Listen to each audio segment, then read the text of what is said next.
HUT Live 24/7 presents Tripura This Week.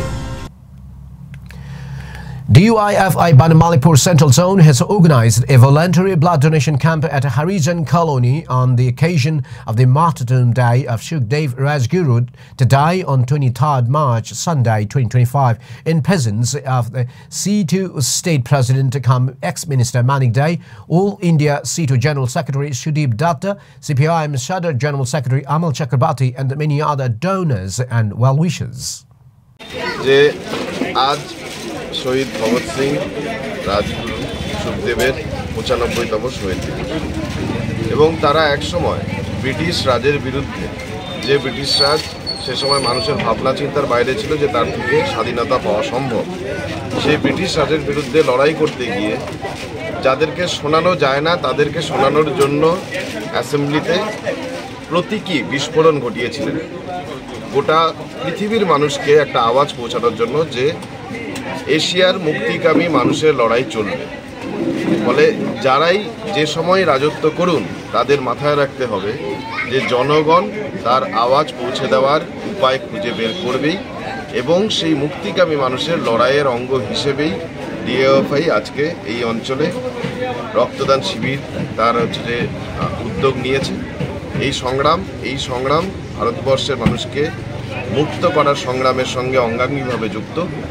যে ইতিহাসের ঐতিহ্য উত্তরাধিকার আমরা বহন করি তাই নিয়ে আগামী দিনে লড়াই করব। আপনারা পৌঁছে দেবেন সব মানুষের কাছে যে কারা সমাজের উন্নত হয়ে ওঠার, ভালো করার লক্ষ্যে নিজেদের রক্তদান করছেন, তাদের কথা, তাদের ছবি, তাদের আহ্বান। ধন্যবাদ। Thank you. রক্তদান তো আমাদের একটা চলমান প্রক্রিয়া। আমরা আমাদের সমস্ত সংগঠনগুলো ইনক্লুডিং আমাদের পার্টি এবং গণসংগঠন এবং শ্রেণী সংগঠন সবাই এটা নিয়মিত একটা কর্মসূচি হিসেবে নিচ্ছে। এটার মধ্য দিয়ে সামাজিক দায়বদ্ধতা তৈরি হয় এবং মানুষের প্রতি মানুষের যে দায়বদ্ধতা, মানুষের প্রতি যে মানুষের ভালোবাসা, এই জিনিসটা তৈরি করার ক্ষেত্রে সাহায্যকারী ভূমিকা নিয়ে রক্তদান।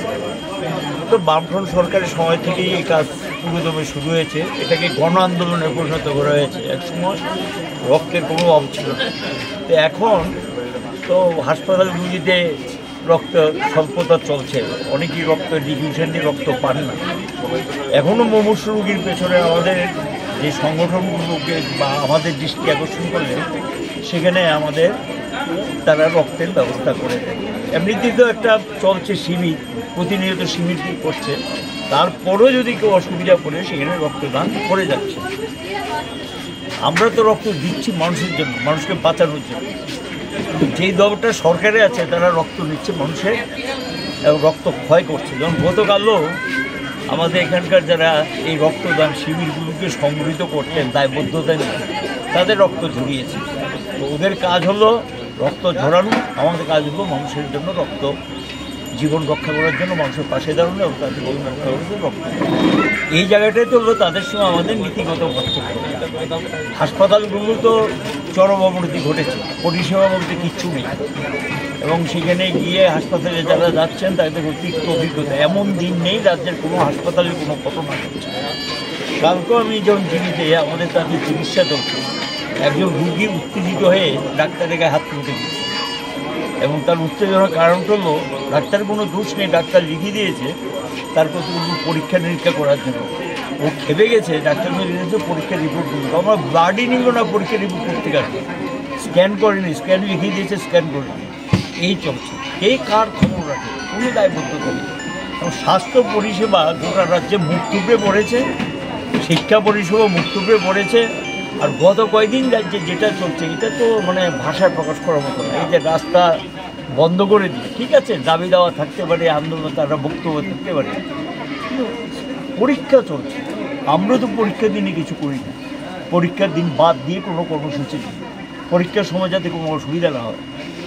যখন ছেলে মেয়েদেরকে নিয়ে যাবে, যেমন কালকে আমার বাড়িতে আমার নাতি এসে বলছে যে কী আন্দোলন, ওর বয়স কিন্তু 7 ইয়ার, হোলি ক্রসে পড়ে বাসে 3.5 ঘন্টা আটকাচ্ছে। তার প্রতিক্রিয়া কালকে আমাকে সাংঘাতিকভাবে প্রকাশ করছে। আমি প্রসঙ্গ করে বলছি, সেদিন যে হয়েছে আগরতলার সব ভোটার কাছে গত 2-3 দিন যাবত যেটা চলছে, এগুলি তো সরকার এবং ওই দলটা যারা করছে তাদের ঘটা মানুষকে কেন সাফার করাচ্ছে? ন্যায্য দাবিতে আন্দোলন করবে, আন্দোলনের প্রক্রিয়া আছে, সেই আন্দোলনের প্রক্রিয়া অনুযায়ী আগাম হঠাৎ করে রাস্তা বন্ধ করে দিয়ে এগুলো চলছে। অর্থাৎ গোটা রাজ্যে এখন আইনের শাসন বলতে কিচ্ছু নেই। এই পরিস্থিতির মধ্যে আমরা এগুলো চলবে, এটা হলো স্বৈরাচারী মনোভাব। আমরা গণতন্ত্রে বিশ্বাস করি, গণতান্ত্রিক প্রক্রিয়া বিশ্বাস করি, এবং সেই দৃষ্টিভঙ্গি নিয়েই কিন্তু শুধু আন্দোলনের জন্য আন্দোলন করি না, লড়াইয়ের জন্য লড়াই করি না। আমাদের সাধ্যের মধ্যে যা আছে সেখানে মানুষের পাশে দাঁড়াও। যেমন গতকালও এই যে ঘটনাটা ঘটবে, এটা কিচ্ছু না, কিন্তু 3টে দাবি। ওখানকার রাস্তাঘাটগুলো স্পেসিফিক নির্ধারিত করে যেগুলো খারাপ সেগুলো ঠিক করা, আর ওখানে পানীয় জলের সংখ্যালঘু এলাকাটাতে পানীয় জল সরবরাহ চলছে না। এই 2-3টা নির্দিষ্ট দাবি নিয়ে কিন্তু একটা, তাও কিন্তু এটা এমন না যে একটা বিক্ষোভ মিছিল, প্রচারধর্মী একটা কর্মসূচি করেছে পথসভা।